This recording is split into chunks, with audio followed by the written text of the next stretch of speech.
The Aronia Berry cookie recipe that Jolene shared with us is delicious and easy to create. And if you don't have any Aronia berries, you could even substitute just about any other dried fruit.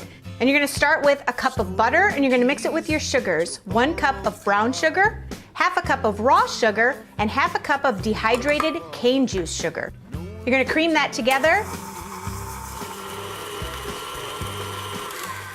And then you're gonna add 2 eggs,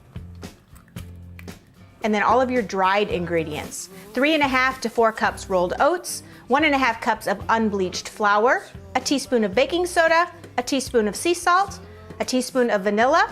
Mix together. Now you're ready to add your Aronia berries and your pecans. You're gonna take 1 cup of dried Aronia berries and put them in the food processor, chop them till fine.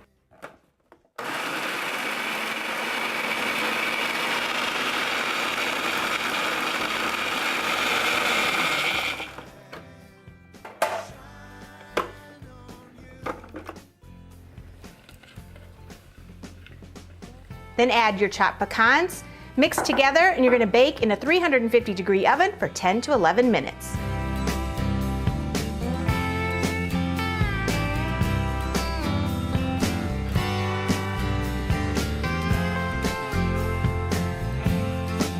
Let the light